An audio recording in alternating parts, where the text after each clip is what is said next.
Hey guys, and welcome to my new plot of land that I acquired completely for free with no strings attached. In this video I'm going to show you how you can do exactly the same. So the first step's the hardest. You need to find a plot of land that is unregistered and unowned. How do you do that?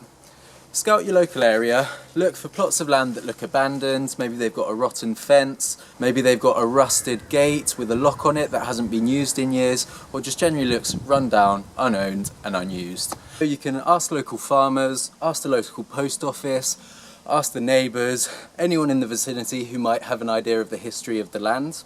For example, this piece, I know from a good friend that's a farmer. It was owned by an older couple who died without any living relatives, any children, descendants of any sort, so this land is now truly unowned. Once you've found your land, you look on the land registry. There's about 3% of land in the UK that is unowned, but about 15% of the land is unregistered.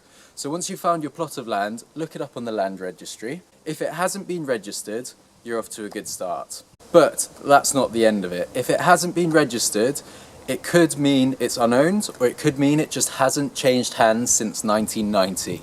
So in the next step, we'll show you how to figure out if a piece of land isn't owned if it's not on the land registry. Once you've found the piece of land you wish to claim, you just need to nail a few private land keep out signs to claim it. Now, I know for sure this land is unowned, so I'm not going to put a telephone number down. But if you looked on the land registry and this is unregistered land, but you're not 100% sure if it might be owned or not, the best idea is to put your telephone number down there, or get a new telephone number just for this purposes, so that you know if someone calls, it's for this reason. Put a telephone number down here and leave it for a few weeks, months. If someone calls you up, some angry farmer, like, "Oi, what are you doing on my land?" you know it's someone else's land. Once you've got your sign up, you'll want to take a photo of it with a geolocation on it and a timestamp, so that you can prove that today in this place was when you made the claim. So someone can't come along next week, next month, next year and say that they claimed it before you. Once you've staked your claim, the land is now yours to use as you please.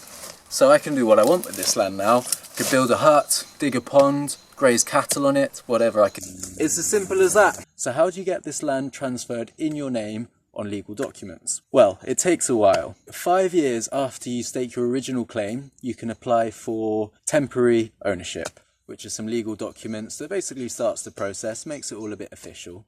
After 10 years, you can apply for ownership, legitimate ownership. You file those papers and the land becomes yours legally. It's all in your name, but there's a 2-year grace period in which any potential owner can come forward and claim the land, but they have to prove that the land belongs to them. So the whole process takes about 12 years, but from day one you can start using the land as if you own it, which you pretty much do if you found a piece of land that legitimately doesn't have any owners. So in this case, I found a piece of land that legitimately has no owners, so since I put that sign up, it's mine to do as I please. When making a claim to own unclaimed land, this is called claiming adverse possession, and there are a few things you need to have.